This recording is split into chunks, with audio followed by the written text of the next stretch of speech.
आपका सादर अभिवादन। साथियों, आज हम चंद्रदेव के विभिन्न भाव में गोचर का आपके जीवन पर क्या पड़ता है प्रभाव, हम उसके बारे में बात करेंगे। इसको यूं ही समझिए कि चंद्रमा सभी 12 भावों में विभिन्न राशियों में जाकर हमारे ऊपर क्या प्रभाव डालते हैं। ये फल भाव आधारित हैं। आप अगर इसको ध्यान से समझेंगे तो अपने जीवन में विभिन्न निर्णय लेने के पहले एक बार चंद्रदेव के गोचर को जरूर देख लेंगे तो आपकी दैनंदिनी सफल रहेगी, इसमें कोई दो राय नहीं। पहले हम आपको चंद्रदेव के बारे में थोड़ा सा बताएंगे, इससे आपको बाद में समझने में पूर्ण आसानी होगी। चंद्रदेव का हमारे मन पर अधिकार होता है। शास्त्रों में कहा गया है, चंद्रमा मनसो जाता। आपका मन चंद्रदेव के गोचर के हिसाब से परिवर्तित होता रहता है। हर जातक ने यह महसूस किया होगा कि पूरे महीने यानी 30 दिन तक उस व्यक्ति की मानसिक स्थिति एक नहीं रहती है, चाहे सामान्य हों परिस्थितियां या उनका परिवेश एक ही जैसा हो, खान पान व्यवस्था सारी चीज़ें एक ही जैसे हों, फिर भी 30 दिन तक एक ही मन स्थिति में रहना किसी भी व्यक्ति के लिए असंभव है। उसका कारण यह है कि चंद्रमा सभी 9 ग्रहों में सबसे तेज गति से चलने वाले ग्रह देव हैं। यह एक राशि में 2 से 2.5 दिन के बीच में 2.25 दिन के आसपास ही एक राशि में रहते हैं। उसके बाद वो राशि परिवर्तन कर लेते हैं, जो आपकी कुंडली में भावानुसार होता है। अब चूंकि ये हर 2.25 दिन 2.5 दिन में एक राशि से दूसरे राशि में जाते हैं। अब चूंकि आपकी राशि वही मानी जाती है जिस राशि में चंद्रदेव जातक के जन्म के समय मौजूद होते हैं। अब चंद्रदेव का जब गोचर आपकी जन्म राशि से जिन भावों में होता रहता है, उसी के हिसाब से आपकी मानसिक स्थिति परिवर्तित होती रहती है। अन्य ग्रहों की चंद्रदेव पर दृष्टि एक बड़े परिवर्तनों का कारण हो सकती है। अन्य बड़े ग्रहों का गोचर और विभिन्न भावों में स्थिति एक बड़े परिवर्तनों का द्योतक हो सकता है, परंतु जो आपके दैनिक जीवन में मन स्थिति के अनुसार शुभ अशुभ घटनाएं होती रहती हैं, लक्षण उपलब्ध होते रहते हैं, आपकी मानसिक स्थिति में परिवर्तन होता रहता है, उसके एकमात्र जिम्मेदार ग्रह चंद्रदेव होते हैं। अब कैसे गोचर करेंगे, कहाँ गोचर करेंगे तो आपके लिए शुभ होगा, कहाँ का गोचर अशुभ होगा, कहाँ आपको सतर्क रहने की जरूरत है, आइए हम जानते हैं। आपकी जन्म राशि से जब चंद्रदेव का गोचर आपकी राशि में होता है, वहां से 3रे भाव में होता है, वहां से 6ठे भाव में होता है, वहां से 7वें भाव में होता है, वहां से 10वें भाव में होता है, वहां से 11वें भाव में होता है, तो यह चंद्रदेव का गोचर आपके लिए शुभ फल प्रदान करता है। सामान्य जानकारी में, तीसरे भाव में, छठम भाव में, दसम भाव में और एकादश भाव में ग्रहों का गोचर शुभ माना जाता है पापक ग्रह के। 11वां गोचर किसी भी ग्रह के लिए शुभ होता है, किसी भी लग्न के लिए शुभ होता है, किसी भी राशि के लिए शुभ होता है।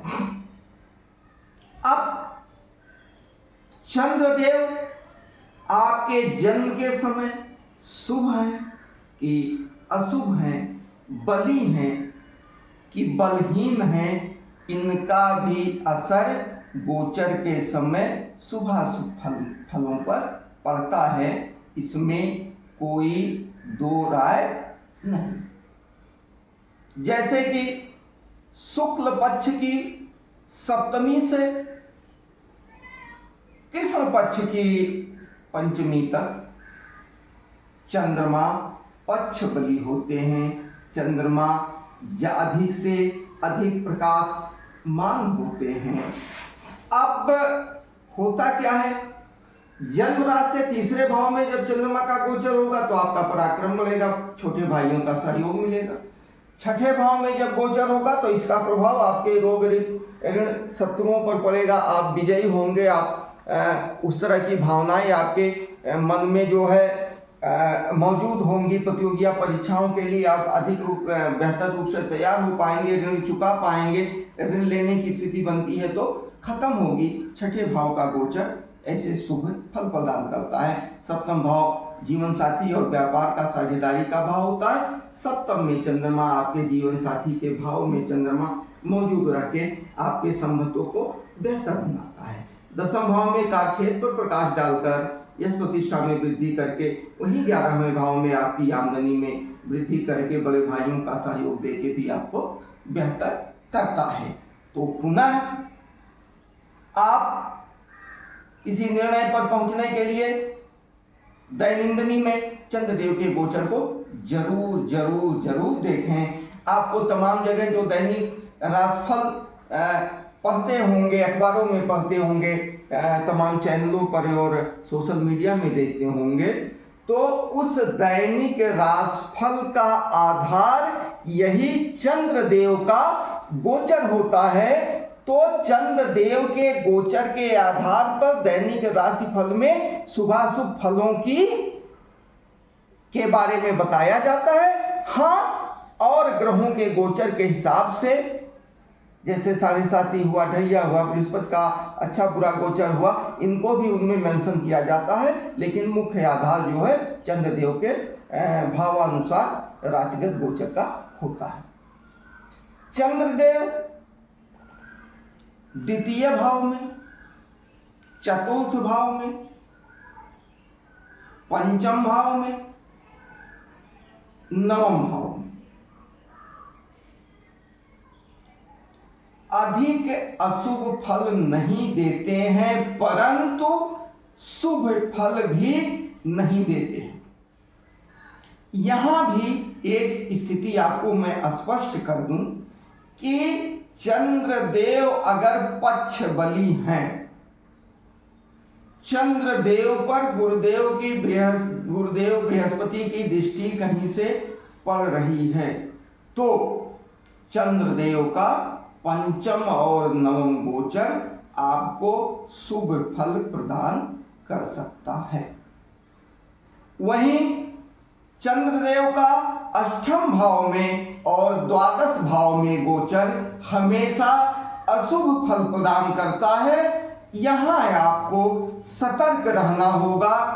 जब भी आपके चंद्रदेव आपकी जन्म राशि से अष्टम भाव में गोचर करते हो तो आपके जीवन में आकस्मिक घटनाएं घट सकती हैं। अगर अन्य ग्रहों का गोचर भी उस समयावधि में खराब रहेगा तो निश्चित रूप से आपके लिए परेशानी खड़ी होगी और आकस्मिक घटनाएं होंगी, एक्सीडेंट की संभावना होती है। वाहन सावधानी से चलाएं और विपरीत लिंगी से सतर्क रहें। जब भी आपके चंद्रदेव आपकी जन्म राशि से अष्टम भाव में गोचर करें, आप वाहन को सावधानी से चलाएं, महिलाओं की कूटनीति से खुद को बचाएं और विपरीत लिंगी के प्रति कोई ऐसा कार्य आचरण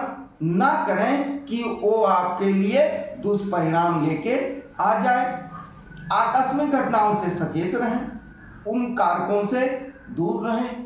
दूसरी चीज, इसके लाभ तब मिल सकते हैं जब आप रिसर्च में हो, जासूसी में हो, चोरी की का कार्य करते हो, गुप्त कार्य करते हो, आध्यात्मिक साधना करते हो, रिसर्च करते हो, यहाँ आपको लाभ मिल सकता है। अगर चंद्रदेव के अष्टम गोचर के समय आप साधना में लीन होते हैं, कोई खोज करते हैं, गूढ़ विषयों में अपने आप को अगर झोंक देते हैं तो वहां अशुभ फलों में कमी हो जाएगी और कार्य आपका सफल रहेगा। इसी तरह से और जन्म राशि से अष्टम का गोचर चंद्रदेव का सबसे अशुभ गोचर माना जाता है। इसी के साथ चंद्रदेव का द्वादश भाव में गोचर आपके लिए व्यय कारक रहेगा। आप थाने कचहरी से अपने आप को बचाएं, पुलिसिंग की घटनाएं हो सकती हैं, मुकदमा हो सकता है, जेल जाने की स्थिति बन सकती है, बंधन हो सकता है, घर से दूरी हो सकती है। इस तरह की चीजें चंद्रदेव के द्वादश भाव में गोचर के समय उत्पन्न होती हैं। यहाँ भी शुभ स्थिति तब बनती है जब जैसे आपका विदेश जाने का कार्यक्रम हो तो आपको लाभ मिल सकता है। आपके घर से दूर जाने का जो कार्यक्रम बनता है, सामान्य रूप से घर से दूर जाने को अशुभ माना जाता है, लेकिन इस समय इस युग में विदेश जाने को अच्छे दृष्टि से जाना जाता है। तो अगर आपका विदेश जाने का कार्यक्रम बनता है, विदेश जाने की सोच है, तो चंद्रदेव के द्वादश भाव गोचर के समय ये चीजें हो सकती हैं। लंबी दूरी की यात्रा आपकी बढ़ सकती है, हो सकती है, इसमें कोई दो राय नहीं है। लेकिन जब भी चंद्रदेव का द्वादश भाव में गोचर हो, आप यात्राओं से खुद को बचाने की कोशिश करें, विवाद से खुद को बचाने की कोशिश करें, कानूनी अड़चनों में पड़ने से खुद को बचाने की कोशिश करें, पुलिस से कोई उलझाव न करें, तो और अपना व्यय सद्व्यय करें, धर्मार्थ कार्यों में करें, किसी की पीड़ा को दूर करने में करें, और बीमार व्यक्ति की दवाओं में अगर आप व्यय करते हैं तो आप तमाम व्यय से बच जाएंगे और आपका ये गोचर बहुत अच्छा होके निकलेगा। आप गर्मी में कहीं प्याऊ की व्यवस्था कर सकते हैं, अस्पतालों में दवाइयों का दान कर सकते हैं, धार्मिक यात्रा पर जा रहे लोगों को कुछ योगदान दे सकते हैं। तो जब भी आपका गोचर द्वादश भाव में हो तो इस तरह के थोड़े थोड़े व्यय अगर आप कर देते हैं तो भविष्य में जो है आप बड़े व्ययों से बच जाएंगे और चंद्रदेव का ये गोचर आपके लिए शुभ फल प्रदान करेगा, क्योंकि द्वादश भाव से फिर वो आपकी जन्म राशि में पहुंचते हैं, तो वहां आपको ये लाभ मिल जाएगा। अब एक चीज और आपने ध्यान दिया होगा कि अमावस्या और पूर्णिमा चंद्रदेव के गोचर के हिसाब से बहुत महत्वपूर्ण तिथियां होती हैं। पूर्णिमा के समय चंद्रदेव पूर्ण रूप से दृष्टिगोचर होते हैं। चंद्रदेव से निकलने वाली परावर्तित किरणें पूरे सृष्टि को आह्लादित करती हैं। उसमें से जो दैवीय किरणें होती हैं वो जीव जंतुओं वनस्पतियों का पोषण करती हैं और वनस्पतियों में औषधियों की मात्रा में वृद्धि करती हैं और हमारी जीवन शक्ति को बढ़ाती हैं। तो चंद्रदेव को प्रसन्न करने के लिए, उनकी शुभता प्राप्त करने के लिए मैं सभी जातकों को सलाह देता हूँ कि पूर्णिमा के चंद्रमा का ध्यान करें और उनकी किरणों का अपने अधिक से अधिक नंगे बदन पर अवशोषण करने का कार्य करें। चंद्रदेव का दर्शन करते हुए अगर वो उन किरणों का अवशोषण ध्यान के माध्यम से पूरा उनको देखते हुए अगर वो त्राटक मानिए, ध्यान मानिए, अगर उन किरणों का आकर्षण करते हैं तो चंद्रदेव से मिलने वाले फलों में शुभ फलों में वृद्धि होगी और अशुभ फलों में कमी होगी। इसी के साथ अमावस्या तिथि को चंद्रदेव से सबसे कम, एक महीने में सबसे कम किरणें अगर आती हैं या बिल्कुल नहीं आती हैं, वो तिथि आपकी अमावस्या होती है। अब पूर्णिमा के दिन और अमावस्या के दिन व्यक्ति के मानसिक स्तर में बहुत ज्यादा परिवर्तन होता है। एक महत्वपूर्ण चीज मैं आपको बता दूं, आप अगर ध्यान देंगे तो 10 में से 8 महिलाओं के मासिक चक्र की शुरुआत अमावस्या या पूर्णिमा के आसपास ही होती है और समुद्र में होने वाली ज्वार भाटा की घटनाओं का कारक भी चंद्रदेव का पूर्णिमा में होना ही होता है। पूर्णिमा अमावस्या के आसपास सृष्टि में इस तरह की महत्वपूर्ण घटनाएं होती हैं। 2 उदाहरण हमने आपको दिया कि समुद्र में ज्वार भाटा की स्थिति बनती है, महिलाओं में मासिक धर्म की शुरुआत की स्थिति बनती है एकादशी से शुरू करके पूर्णिमा अमावस्या के बीच में। तो अगर इन 2 बिंदुओं पर ये घटनाएं होती हैं जो कि जानी गई हैं, शास्त्रों में बताई गई हैं और प्रत्यक्ष है, तो आपको यह मानना चाहिए कि आपके दैनंदिनी में मानसिक स्तर पर तमाम घटने वाली घटनाओं के कारक चंद्रदेव होते हैं और हमें चंद्रदेव को प्रसन्न रखना चाहिए और उनके गोचर के हिसाब से अपने दैनंदिनी का कार्यक्रम, अपने दिन के कार्यक्रम को निर्धारित करना चाहिए। जिस दिन चंद्रमा शुभ फल दे रहे हो उनकी प्रार्थना आराधना करके, सत्कर्म करके शुभ फलों में वृद्धि करनी चाहिए। जिस दिन चंद्रदेव गोचर के अनुसार शुभ फल दे रहे हो तो उनके अशुभ फलों में कमी करने के लिए चंद्रदेव को प्रणाम करना चाहिए, आराधना करनी चाहिए और पूर्णिमा के चंद्र को ध्यान में रखते हुए त्राटक या प्राणायाम ध्यान करना चाहिए तो शुभ फलों में वृद्धि होगी। चंद्रदेव के आराधना का मंत्र जो है आपको तमाम जगहों से मिल जाएगा। एक मंत्र में आपको भी बता दे रहा हूँ, आप अगर इसका जाप करते हैं तो चंद्रदेव प्रसन्न होंगे। तो आप ध्यान दीजिए।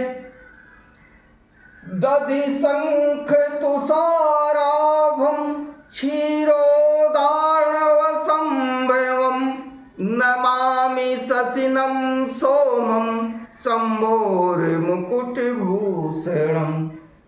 ओम चंद्रसेन